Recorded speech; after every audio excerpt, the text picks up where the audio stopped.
Retour à l'essentiel, on va plus loin à présent avec Ziad Limam, directeur du mensuel Afrique Magazine. Bonjour Ziad. Bonsoir. Et Gauthier Ribinski, chroniqueur international ici à France 24. Bonjour Gauthier. Au sommaire, un président en prison, une première en France, c'est du jamais vu dans la plupart des pays de la planète. L'ancien chef de l'État, Nicolas Sarkozy, sera incarcéré d'ici au 13 février, au plus tard, après sa condamnation à 5 ans ferme pour avoir laissé des proches démarcher la Libye dans le but de financer sa campagne électorale de 2007. Le Danemark à nouveau survolé par des drones la nuit dernière et puis on l'apprend aujourd'hui, une base française durant le week-end. Face à la multiplication des intrusions préoccupantes dans leur espace aérien, les pays de l'Union européenne vont envisager dès demain les moyens de mettre en place un mur de brouillage face à ces violations. C'est tout de suite l'essentiel.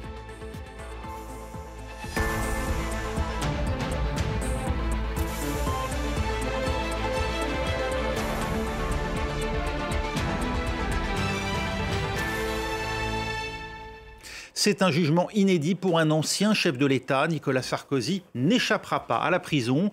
L'ancien président vient en effet d'être condamné à 5 ans d'emprisonnement avec mandat de dépôt, certes à effet différé, mais avec exécution provisoire. Cela signifie que même s'il fait appel, comme il en a exprimé l'intention, Nicolas Sarkozy ne peut pas éviter son placement en détention. Si la justice n'a pas pu mettre en évidence que des fonds libyens ont contribué au financement de sa campagne présidentielle de 2007, il n'en reste pas moins que celui qui était alors candidat à la plus haute fonction a laissé ses proches solliciter les autorités libyennes pour tenter d'obtenir un soutien financier. Retour sur l'affaire avec Alice Broga, Loïc Chalavon et Olivier Fessol. Au cœur de l'affaire, le financement de la campagne électorale de 2007 de Nicolas Sarkozy. L'ancien président français était suspecté d'avoir noué un pacte avec l'ancien dictateur libyen Mouammar Kadhafi pour financer son accession au pouvoir.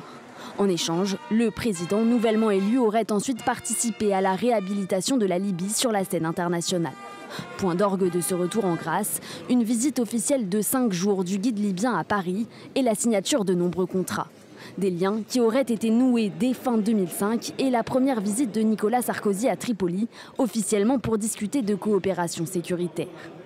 Au cœur du dossier, 2 hommes d'affaires étaient soupçonnés d'avoir servi d'intermédiaires. Le franco-algérien Alexandre Djouri, qui a toujours nié les faits, et le franco-libanais Ziad Takieddine, décédé il y a quelques jours, qui avait affirmé aux enquêteurs avoir transporté 3 valises d'argent liquide pour un montant total de 5 millions d'euros entre la Libye et Paris. Oui. Kadhafi a payé Sarkozy, a payé pour la campagne, a payé pour autre chose, c'est pas mon problème. Après plus d'une décennie d'enquête, 11 prévenus étaient poursuivis. Parmi eux, 3 membres de la garde rapprochée de l'ancien président, Éric Woerth, Brice Hortefeux et Claude Guéant. Ils avaient dû s'expliquer sur l'usage massif d'argent liquide lors de la campagne présidentielle de 2007. À l'époque, au moins 250 000 euros de primes ont été versés en espèces aux salariés, des fonds dont l'origine reste obscure. Depuis 2011, Nicolas Sarkozy et ses proches crient au complot et voient dans cette affaire une vengeance du clan Kadhafi pour le rôle de la France dans sa chute en 2011. Et le seul chef d'accusation a retenu au final contre Nicolas Sarkozy est donc celui d'association de malfaiteurs. Ziad Limam, 5 ans de prison, une peine d'une sévérité extrême, excessive, comme l'affirme l'ancien chef de l'État? Moi, je ne suis pas juge. Et puis, je ne veux pas rentrer dans cette discussion. Enfin, je ne veux pas ça à 5 ans, 6 ans. Bon, c'est le code pénal. L'association de malfaiteurs, c'est entre X années et X années. Ça peut aller jusqu'à 10 ans. Ce que je trouve très parlant, en tous les cas, sur le plan politique, c'est que c'est une décision effectivement sévère, qui est assortie de sortes de garanties. C'est-à-dire que l'exécution provisoire, c'est une manière de dire, nous juges, nous pensons que la faute est suffisamment grave pour ne pas rentrer dans un processus d'appel, de suspension, d'une discussion qui prendra des années, comme les autres d'ailleurs affaires dans lesquelles Nicolas Sarkozy est impliqué. Donc ça, je pense que c'est un message très puissant vis-à-vis d'un ancien chef d'État qui dispose quand même d'un certain nombre de relais dans l'opinion politique, etc., qui n'est pas impuissant politiquement. Donc c'est très parlant. Je pense qu'aussi, c'est quand même tout ça l'aboutissement des années Sarkozy. C'est-à-dire que l'adage français, il n'y a pas de fumée sans feu, mais bon, peut-être que c'est pas tout, mais quand même une dizaine d'affaires qui sont liées à cette présidence. Big Malion, les écoutes, Qatargate, enfin, il y en a partout. Donc quand même, il y a ce procès. Et je pense qu'en France, on devrait se méfier un petit... D'abord, j'ai trouvé la réaction de la classe politique assez stérile aujourd'hui, à gauche comme à droite. C'est-à-dire à droite, les 3/4 des gens hurlent au scandale judiciaire, le héros, etc. Et à gauche, c'est bien fait pour lui, il en prend plein la figure. De toute façon, on vous l'avait dit, les républicains sont tous pourris. Je trouve que tout le monde devrait se calmer parce que quand même, c'est un ancien chef d'État, un président de la République qui est condamné pour association de malfaiteurs. C'est pas une petite dénomination, association de malfaiteurs. C'est pénal, c'est criminel, c'est malfrat, c'est la drogue, c'est ce type de choses. Donc je pense que tout le monde devrait respirer et se dire que ça en dit un peu quand même sur la démocratie dans ce pays. Ça en dit peut-être sur le rapport des juges et des politiques, mais que c'est une décision de justice et qu'on devrait avoir une certaine distance et une certaine retenue de part et d'autre dans le vocabulaire sur cette affaire, qui est grave. Sur le fond de l'affaire, rappelons que les juges ont relaxé Nicolas Sarkozy des faits de recel, de détournement de fonds publics libyens, de corruption passive et de financement illégal de campagne électorale. Car s'il est établi que des sommes ont bien quitté la Libye, les enquêteurs n'ont pas pu faire la démonstration que ces fonds soient in fine arrivés dans les caisses de campagne de Nicolas Sarkozy. Et donc le pacte de corruption en tant que tel, en tout cas, ne semble pas impliquer Nicolas Sarkozy lui-même. Gauthier Rybinski, dans ces conditions, doit-on considérer que cette condamnation d'association de malfaiteurs est suffisamment infamante pour lui, peut-être pour la fonction? Est-ce qu'elle honore la fonction judiciaire, le pouvoir judiciaire ici en France? Quelle opinion avez-vous? Alors, vous savez qu'en matière justement judiciaire, notamment pénale ou autre, ce qu'on dit aux magistrats ou quand il y a des jurés, on leur dit « avez-vous une intime conviction ?»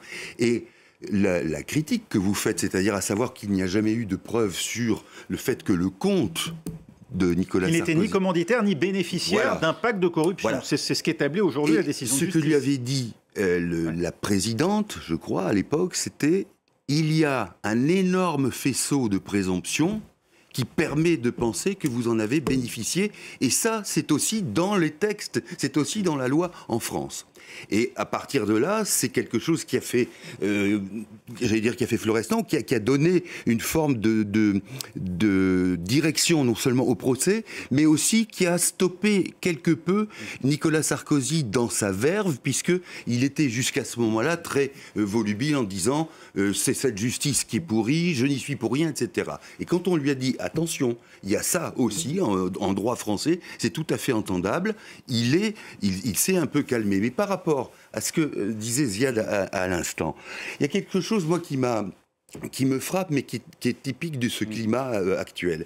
C'est que la droite, y compris l'extrême droite, qui vient quand même, oui, qui est horrifiée, cette extrême droite qui elle-même a cloué au pilori la droite classique comme on l'habituait, comme on la connaissait, eh bien, cette extrême droite-là, aujourd'hui, préfère, au fond, l'option idéologique qui consiste à dire cette justice est gangrénée par les gauchistes, tout ce que vous voulez, alors que je ne suis pas certain que dans la population, y compris même dans l'électorat frontiste, tout le monde soit d'accord avec le fait de défendre Nicolas Sarkozy, puisque vous savez bien que le populisme repose aussi sur l'idée que ces gens-là sont tous pourris, etc. Je trouve que c'est un choix qui est risqué, mais en même temps qui prouve cette orientation, l'idéologie avant tout, et il s'agit de justifier, dénoncer cette justice dite gauchiste. Alors c'est sur cette question précise de l'exécution provisoire de la peine que s'est exprimée Marine Le Pen, puisqu'elle-même est concernée dans la condamnation qui la concerne pour le procès dit des assistants parlementaires du Rassemblement national. On va peut-être voir en images ou écouter Marine Le Pen ou voir les réactions et vous réagirez dans un instant, Ziad Limam. La généralisation de l'exécution provisoire par certaines juridictions représente un grand danger, au regard des grands principes de notre droit, au premier rang desquels se trouve la présomption d'innocence. Ziad Limam, il y a effectivement cette question de l'exécution provisoire qui se pose parce qu'elle est prononcée en temps normal dans un nombre rare de cas qui concernent des personnalités susceptibles de récidive ou d'échapper aux mailles de la justice. Ce n'est pas le cas aujourd'hui. Non, mais je ne sais pas. C'est nous qui disons ça, qui avons interprété l'exécution provisoire. C'est une possibilité pour le juge, comme la mise sous dépôt est une autre possibilité, s'il considère que c'est pas qu'une question de il peut fuir ou non, la faute il peut réitérer, mais si la faute est suffisante. Encore une fois, je suis pas juriste et je trouve qu'on passe beaucoup de temps, excusez-moi, à rentrer dans le juridisme dans cette histoire. Moi, ce qui m'intéresse, c'est qu'on a un président qui a été condamné. Ce qui m'intéresse, c'est que les juges utilisent l'instrument de l'exécution provisoire pour envoyer des messages à la société politique. Oui, mais écoutez, si on n'a pas lu le texte du jugement, mais si le tiers de la moitié du quart de cette histoire est vrai, parce que c'est ça le vrai sujet, qu'est-ce qui s'est passé entre la France et Mouammar Kadhafi ? Qu'est-ce qui s'est passé ? Pourquoi il est venu en visite officielle ? Qu'est-ce qu'on lui a promis ? Qu'est-ce qu'on lui a donné ? Qu'est-ce qui avait été promis avant ? Est-ce qu'il y a de l'argent qui a circulé ? Il y a quand même des traces. Il n'y a pas d'argent dans les comptes de campagne, c'est ce que non, vous dites, le pauvre Claude Guéant qui vivait avec des montagnes de cash et ça lui a coûté la prison de manière sévère, lui, ça fait un certain temps. Donc, je veux dire, c'est ça le vrai sujet. Est-ce qu'il y a eu véritablement dévoiement de la République dans la relation avec le colonel Kadhafi? Et si la moitié du quart du tiers est vrai, exécution provisoire, pas exécution provisoire, ça devient un détail juridique. C'est quand même normal qu'on se pose la question. Non, parce que c'est dans les textes. C'est dans les textes. Jugement, exécution provisoire. Marine Le Pen, le juge a pensé que le pillage du Parlement européen par elle et son parti, c'était indigne et que... Il n'y a pas unanimité des juristes sur ce point, d'ailleurs. Oui, mais les juristes, c'est comme les architectes ou les médecins. Il y a pas. Mais je veux dire, ce que j'essaye de dire, c'est que je comprends très bien qu'on perçoive le fait que ça fait 2 affaires majeures où le juge prend la décision qu'il n'y ait pas d'exécution provisoire. Et de rendre d'une certaine manière l'appel inopérant. Sur cet aspect-là ? Oui, mais dans ce cas-là, ce qui est très frappant, c'est que ça concerne un ex-président de la République. Oui. Mais est-ce qu'on se pose la question pour les autres condamnés ou est-ce qu'on se pose la question pour le malfrat de Marseille ? Je ne sais pas, je trouve qu'il faut rester quand même sur le fond de cette histoire. Le fond de cette histoire, c'est un président condamné, une affaire franco-libyenne. Est-ce qu'il y a eu ou il n'y a pas eu ? Et on le saura peut-être un jour, parce que les tiroirs finiront peut-être par s'ouvrir, mais... C'est moi qui voulais vous poser une question. Oui.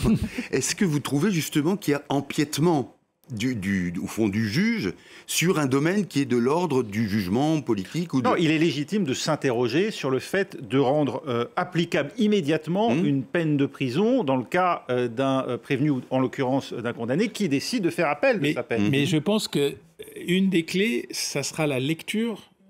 Parce que tout à l'heure, on ne l'avait pas, puis je n'avais pas accès à la lecture de l'entièreté du jugement, parce que le juge, il ne décide pas ça en se levant le matin et en se disant « Tiens, on va mettre Nicolas en prison ».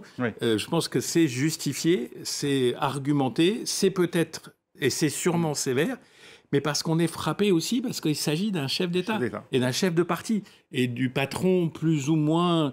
de la droite républicaine française. Donc c'est ça qui nous choque. Sur cette question quand même du rapprochement un temps avec la Libye de Mouammar Kadhafi, car c'est ça la toile de fond de cette affaire, est-ce qu'il n'y a pas eu là effectivement, indépendamment encore une fois de ce qu'a pu faire ou pas, un dévoiement de la politique étrangère de la France mis à des fins en tout cas d'intérêt, en l'occurrence politique, si l'on en croit le jugement aujourd'hui du tribunal? Oui. Et est-ce la première fois? Non, mais la période de Sarkozy, il faut s'en souvenir aussi, c'est une période où, d'ailleurs ça va se retourner contre lui, mais où le chef de l'État a la sensation que tout lui est permis, et que d'ailleurs il a lui-même un entre-gens, comme disait tout à l'heure Ziad, ou bien de telle qualité personnelle qu'il est capable... je m'en regarde, il y en a d'autres aujourd'hui qui ont ce type d'attitude, qu'il est capable de retourner n'importe quelle situation. Or, dans cette affaire-là, il y a évidemment la volonté d'être, non seulement d'avoir un rapprochement avec Kadhafi, mais surtout de dire, vous voyez, c'est moi qui le rends fréquentable. Et on voit bien d'ailleurs que par la suite, la manière dont ça s'est passé, il y a une vengeance de la part de Sarkozy qui dit, au fond, ce mec-là m'a trompé, alors que moi, j'étais en train de le remettre en selle. Donc là, il y a quelque chose... Oui, bien sûr. Non, vas-y. Mais c'est vrai, parce que la fin de l'histoire est aussi intéressante. Voilà. Qu'est-ce qui s'est passé au printemps arabe, la chute de Kadhafi, comment il a été descendu. Pour qu'on comprenne bien, Nicolas Sarkozy s'est prévalu d'une influence sur Nicolas Sarkozy pour faire libérer les infirmières bulgares retenues à l'époque en Libye, pour quelques années plus tard, lors effectivement des printemps arabes, être avec le Royaume-Uni ceux qui ont réclamé la mise en place d'une zone d'exclusion aérienne en Libye, obtenant d'ailleurs une abstention de la Russie au Conseil de sécurité pour finir par obtenir finalement le renversement de Mouammar Kadhafi. Et globalement, laisser tomber le pays après. Mais bon, c'est pour ça que je vous dis, ce qui est intéressant, c'est toute cette histoire franco-libyenne dans laquelle Nicolas Sarkozy est au centre. Après, est-ce que c'est la première fois? Non. Ce qui est percutant dans cette histoire, c'est l'ampleur éventuelle. Mais Jacques Chirac, il a vécu avec l'argent de l'Afrique francophone bien comme il faut longtemps. On a appris ça. Il a été inquiété par la justice, mais on avait une espèce de côté c'est l'Afrique, les valises, les trucs et ça. Mais rappelez-vous, il y a eu Taïwan, il y a eu les François Fillon, Taïwan, remonté à l'époque Mitterrand, Urba, etc. Donc il y a toujours c'est pas un conflit, c'est-à-dire que la justice, la justice est dans les affaires Elf, la justice est dans son rôle d'interpeller le pouvoir politique sur des faits criminels ou des faits délictueux. Oui. Après, l'analyse qu'on peut en faire, politique, encore une fois, je vous dis, je pense que toute la classe politique française devrait prendre un peu de recul. Et réfléchir à ce que ça implique pour la France. On va écouter la réaction justement de cette classe politique et je vous demanderai après si ce jugement change quoi que ce soit dans les pratiques, à votre avis, à l'avenir. Écoutez. C'est une condamnation qui ébranle le monde politique français. Un ancien président de la République, bientôt incarcéré pour association de malfaiteurs. Nicolas Sarkozy a reçu le soutien de plusieurs figures de la droite, dont Laurent Wauquiez, qui lui redit son soutien et sa reconnaissance. Un soutien qu'apporte également Bruno Retailleau, ministre de l'Intérieur démissionnaire, mais aussi actuel patron des Républicains, parti que le septuagénaire a dirigé. Je lui redis tout mon soutien et toute mon amitié dans l'épreuve qu'il traverse. Je ne doute pas qu'il saura mettre toute son énergie à se défendre devant la cour d'appel et faire prévaloir son innocence. Cette condamnation avec exécution provisoire questionne aussi la députée du Rassemblement national, Marine Le Pen. Elle a été jugée coupable de détournement de fonds européens en mars dernier et a notamment écopé d'une peine de 5 ans d'inéligibilité. La généralisation de l'exécution provisoire par certaines juridictions représente un grand danger au regard des principes de notre droit, au premier rang desquels se trouve la présomption d'innocence. Les figures de gauche, au contraire, saluent le jugement. Manuel Bompard de la France Insoumise dénonce un double standard chez les personnalités de droite et d'extrême droite. La droite de Retailleau et l'extrême droite de Le Pen et Bolloré s'allient pour défendre Nicolas Sarkozy, condamné aujourd'hui par la justice pour association de malfaiteurs. Les mêmes n'ont d'habitude pas de mots assez durs pour dénoncer le soi-disant laxisme de la justice et pour en appeler à la fermeté des condamnations. D'autres à gauche préfèrent ironiser. Certains parlent d'un quinquennat finalement obtenu par Nicolas Sarkozy, mais cette fois-ci en prison. Bon, si on veut tirer les enseignements de cette affaire et de cette condamnation, Ziad Limam, est-ce que cela ôte tous les arguments de la droite et de l'extrême droite, du Rassemblement national aujourd'hui, pour dire nous sommes les garants de l'ordre et du respect du droit dans ce pays? Et corollaire, est-ce que cela crée les conditions, est-ce la dernière pierre finalement à l'édifice d'un rapprochement RN-LR dont on voit bien qu'il constitue une dynamique électoralement porteuse aujourd'hui dans le pays? D'abord, tout ça, c'est pour le moment, on est dans l'épicentre là. Il y a une partie des LR qui s'allieront jamais avec le RN, quelle que soit la question. Il y a une partie des LR qui sont déjà contaminés ou qui ont déjà valsé. Bon, est-ce que tout ça remet... Enfin, je veux dire, tout le monde... Je rappelle que c'est une affaire qui a eu lieu entre 2007 et 2011. Le pacte... Oui. Le fait qu'il ait autorisé ses proches à aller... C'est ça, le fond, encore une fois, de l'affaire.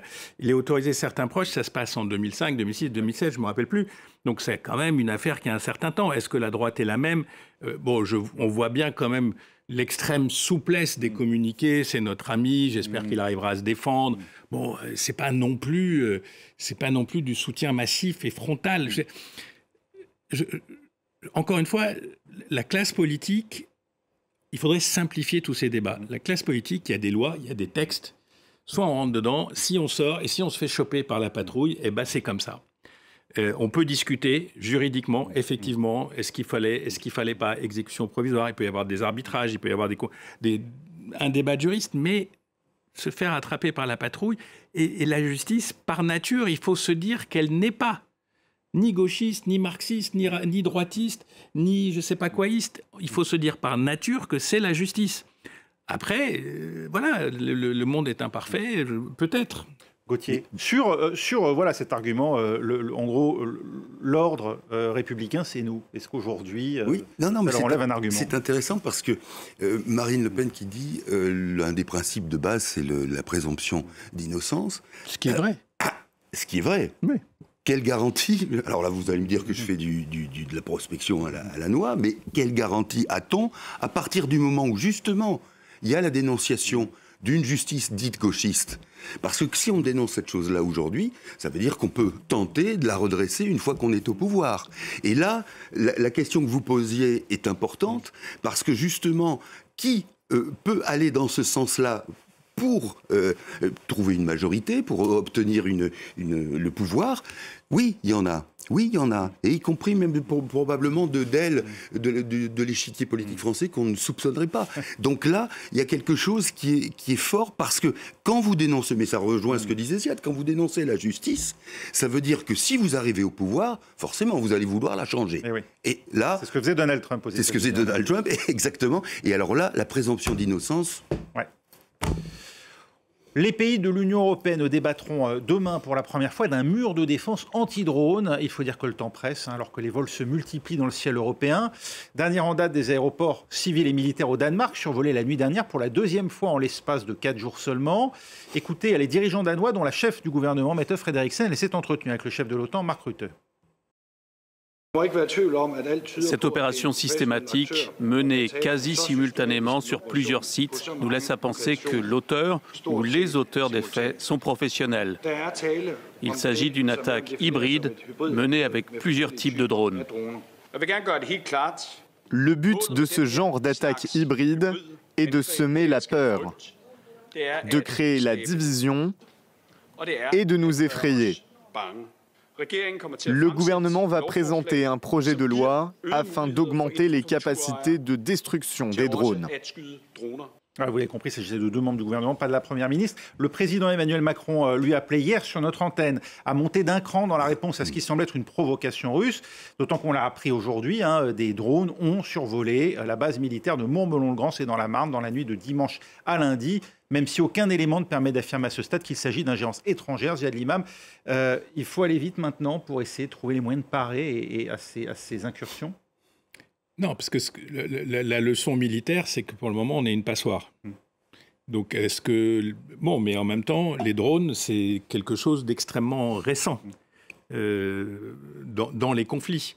Donc, toute notre armada otanesque, etc., c'est fait pour de la guerre conventionnelle, mais pas pour des drones. Éventuellement des échanges de missiles nucléaires qui mettraient fin à toute discussion, y compris à celle-ci.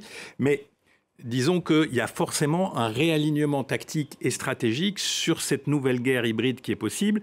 Je trouve extrêmement intéressant aussi les tonalités des discours, parce qu'on parle de monter d'un cran, on parle de s'organiser, mais on ne parle pas de les descendre, on ne parle pas de choses... Trump l'a dit. Ouais, non, Trump a répondu à une question. Oui, mais comme a dit son ministre, son Treasury, Scott Bessent, il a dit Varsovie, c'est pas Boston, donc c'est vos affaires, donc il peut se permettre de dire ça. Non, je pense que on ne veut pas rentrer pour le moment dans quelque chose de frontal avec des Russes qui ont un double langage. C'est-à-dire, d'une part, c'est pas nous. Mais si vous tapez sur parce que je crois que un journaliste français d'Europe 1, je crois, a interviewé l'ambassadeur à Paris, russe, et il a dit, mais si vous avez un avion, c'est la guerre. Bah, attendez, si l'avion est dans notre espace, ah oui, mais c'est la guerre. Donc on a un double discours qui est fait pour faire peur. Mais je ne suis pas sûr que tout ça soit la preuve d'une extrême solidité de tous les acteurs. Je vois que le temps passe, mais je pense que la Russie est quand même pas dans un moment de projection de force sereine. Ils testent, ils voient, mais ils sont fragilisés économiquement, ils sont fragilisés dans leurs relations avec Trump. Je pense quand même que voilà, le message est on teste pour voir. Mais le moment est difficile. Avec ces incursions répétées, Gauthier, est-ce que les Russes cherchent la guerre et faut-il détruire un aéronef? Alors, il y a 2 choses. C'est évident. Mais est-ce qu'ils cherchent la guerre?